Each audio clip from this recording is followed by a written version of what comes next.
Divine Divas, we are going to have so much fun today because we are talking about why playing big is your divine assignment. So, before I dive in, I want to shape this conversation so you can feel how it feels with an actual client of mine and what was going on in her life, in her body, and what it looked like when she decided to go even bigger, the fears that she had, which are the fears that I know you're having, and what we did about that. So, my client wasn't new to success. She had built a multi-million dollar business. Her programs would sell out very quickly. She had a wait list of women ready to pay in full for private mentorship. She had the home. She jet set it in first class. Like from the outside, it really looked like she had it all. But behind closed doors, she's stuck. Not in strategy, not in execution. She's a mover, she's a shaker. She had all of that on lock. It was something much deeper. She was terrified about being too much. And she told me, she's like, Christine, I feel like if I go bigger, I'm going to lose people. And I'm already hearing whispers. She's too full of herself. She's changed. And maybe they're right. That was her fear. Maybe they're right. Maybe I have changed. What if I lose my clients? What if, my team member decides that she doesn't like me anymore? Like, what if my friends decide they don't want to be my friend anymore because of the space that I'm taking?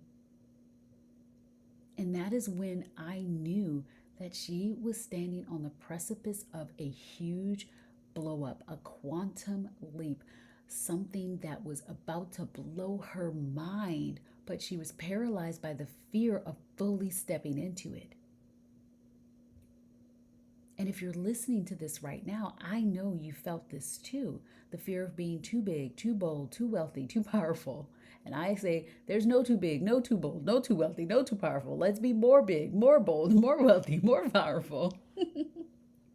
And so I'm going to walk you through how I guided her to own her too muchness and how stepping into her divinity in a body, her God frequency transformed everything for her.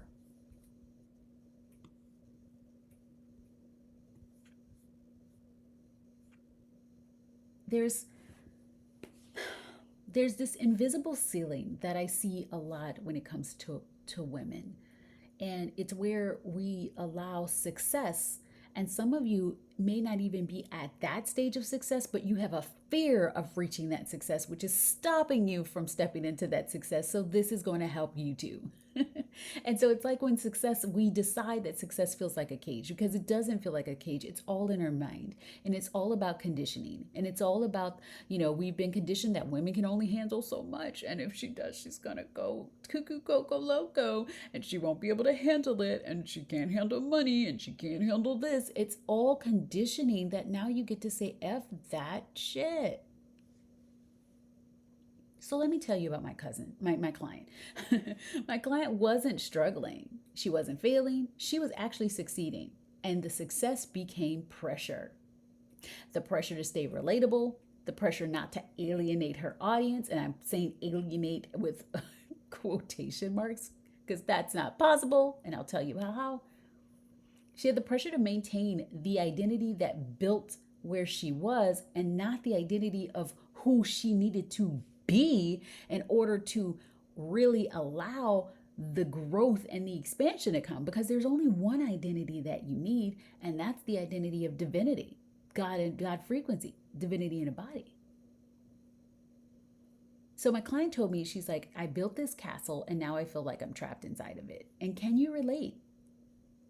It's when the very success you've built or the success you desire feels suffocating.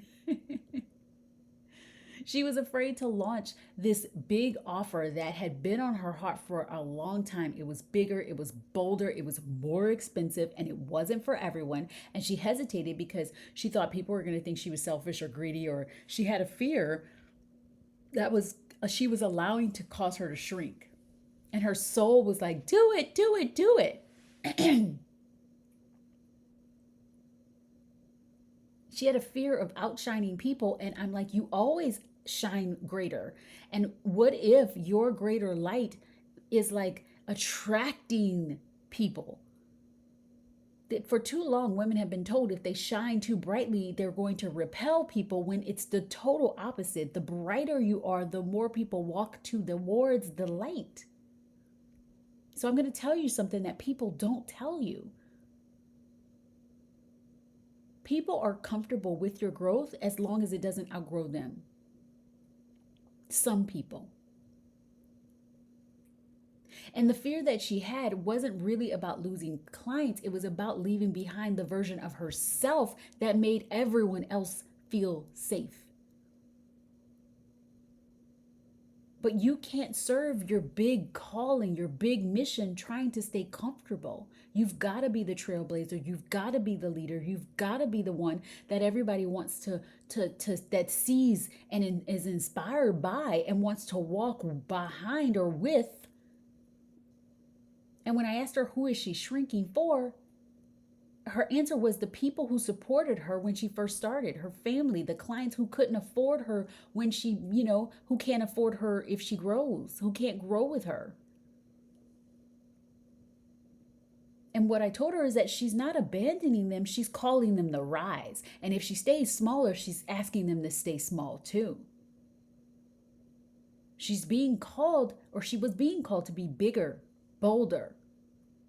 And yes, some people won't be able to come on the trip with you, and that is okay. They will join when they're ready. There's someone else that they will feel resonant with. And the big shift for her was helping her to step into her divinity, her God frequency. I didn't give her another strategy. I helped her remember who the fuck she was. Her divine identity, the only identity that she needs. Not the coach, not the strategist, but the embodied leader who was one with her absolute desires, who didn't need to ask anybody for anything, who got to say, let there be light and there will be light.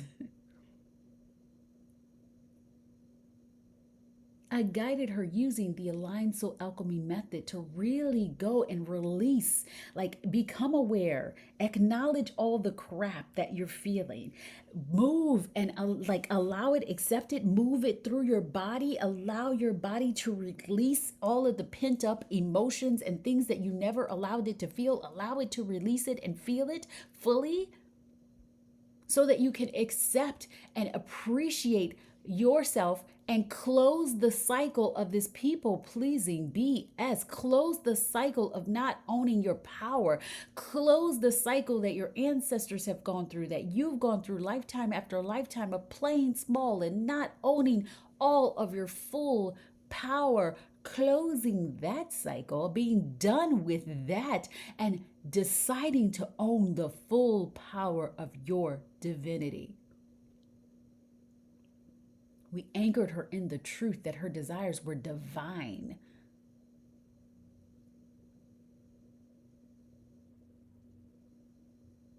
And then she finally got it once we moved through this and actually had her move and take action and create those new neural pathways with, I am being this now. I am complete with this cycle. Thank you so much. I am now choosing to know that this is what I do.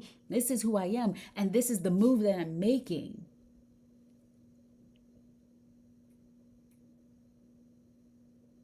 Her fear of being too much wasn't about the world. It was about her own resistance of becoming everything she was meant to be and standing in that power, because we have been made to feel afraid of our own power. We have been made to feel that we didn't have any. And now that she knows she does, she is unstoppable. And the results, woo-hoo-hoo. What happens when you own your own power? She launched that program that wasn't watered down, that included all the ways that she wanted to talk about things in that way she wanted to do it. And guess what? It resulted in a 6-figure mastermind launch. She priced it unapologetically. She marketed without explaining herself. And you know what? It sold out so fast. So fast that she had to do two cohorts simultaneously at the same time, because she really wanted these two, she wanted an intimate space, but she had so many people that were like, I want to be in it too. She's like, you know what? I'll run two of these spaces together. Her clients wanted her to be bold.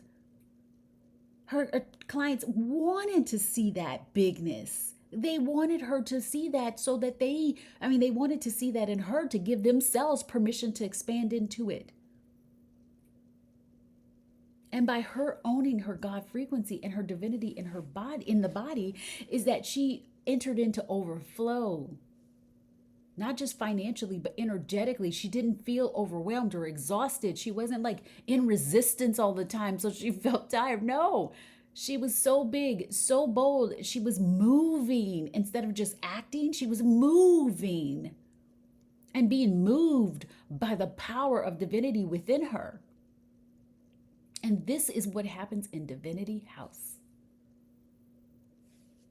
When you are in the right space, an energetic space that's not focused on all strategy, that can hold you as for everything, all of you, it becomes a vortex for you to own your too muchness, because there's no such thing. It becomes a space where no one blinks when you talk about desiring 7-figure days. It's where luxury and legacy go hand in hand. It's where you get to be the bougie heeled diva. It's where you get to know that nothing is off limits. But plain small is not allowed. Your desires are divine assignments. It's the kind of energetic calibration that doesn't just shift your business, it shifts your identity into the one soul, single identity that you need is God frequency, divinity in a body, the divine diva. It's not about who do I think I am, it's who am I not to be it. Owning your too muchness is your sacred work.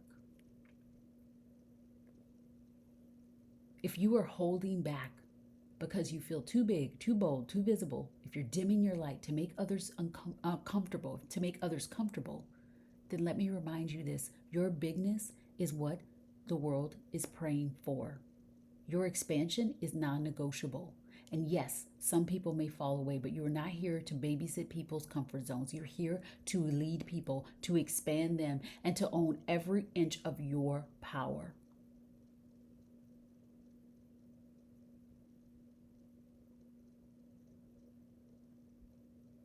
You are not too much. You are not too big. In fact, you get to be bigger. You get to be more. You get to be exactly what you had come here to be, and the world needs your full power. When you step into your full power, instant manifestations, instant shifts, quantum leaps, and all of this stuff starts to feel so easy because you're not trying to be something you're not.